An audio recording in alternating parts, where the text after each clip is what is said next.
Thank you, Mr. Chairman. Congratulations to each of you on your nominations. Mr. Goldberg, I want to ask you some questions about the opportunities and the challenges in Colombia. The country is our largest foreign aid recipient in the region. We've spent upwards of $10 billion since 2000. And Colombia is our only NATO partner in Latin America. Nevertheless, there are a range of challenges that pose direct threats to American national security, from narco-trafficking to the cascading effects of what's happening in Venezuela. First, I want to ask you just very basically, what do you perceive as our national security interests and our objectives in Colombia? Well, I think there are a nexus of interest, Senator Cruz. One of them clearly is the drug problem. Another is what's going on in Venezuela and the dangers that represents to United States national security. There are possibilities and opportunities to move the process in Colombia forward. Part of the problem, as I was discussing with Senator Rubio, is that the Venezuela situation draws resources from what might be used for doing other things that are important on the peace process, on drugs.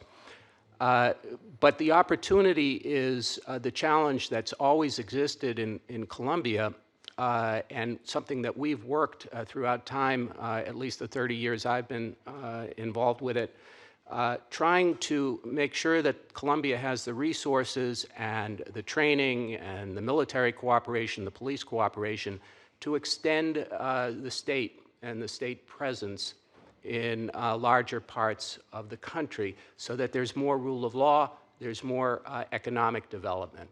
And those are all crucial factors in how Colombia can handle many of the problems that it faces at a much reduced level, thanks to everything that's happened in the last 20 years, but still exist and that still need to be dealt with. One of the many challenges in Colombia is the FARC retains designated as a foreign terrorist organization under U.S. law. How does this impact our government interests and how we interact with the government of Colombia now that FARC is politically represented? Well, the FARC, Senator, has representatives in the Congress, in the Senate and the House, that were designated by the peace agreement. And so we, in dealing with the political situation, can have some contact. It would be very difficult in most interactions, especially when it comes to U.S. assistance, to deal with the FARC because it's still listed as a terrorist organization.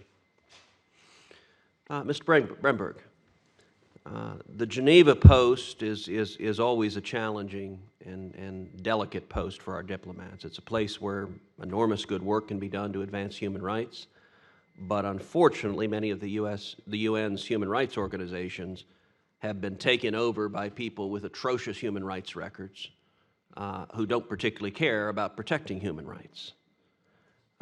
How do you intend to navigate that challenge? Thank you for the question, Senator. That's clearly something that the Trump administration has taken on head on. That's largely part of the reason why the administration withdrew from the Human Rights Council 1 year ago, last summer.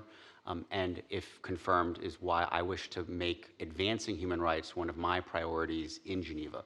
The United States does not need to be a member of the Council to lead on human rights.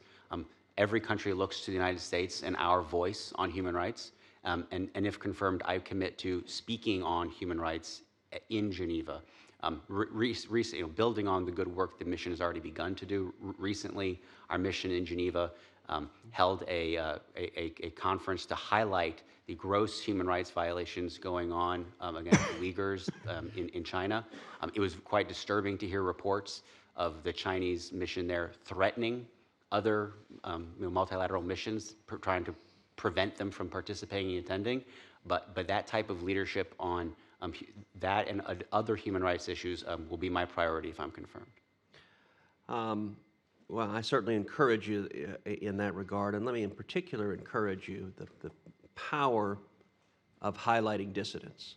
This is something I've tried to do in the Senate of naming and shining a light on courageous heroes who stand up to oppression. And one of the most potent tools against tyranny, against human rights abuses, is telling the stories of these dissidents who risk everything. And that has enormous, enormous power, and it is something that tyrannies consistently fear.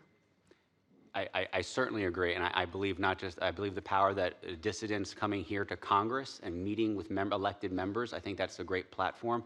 I also think so many human rights activists come through Geneva specifically, and the importance of having a U.S. ambassador there that will meet with them, hear their concerns, and then give voice to that, both publicly and then privately in bilateral conversations with other countries, I think is really important.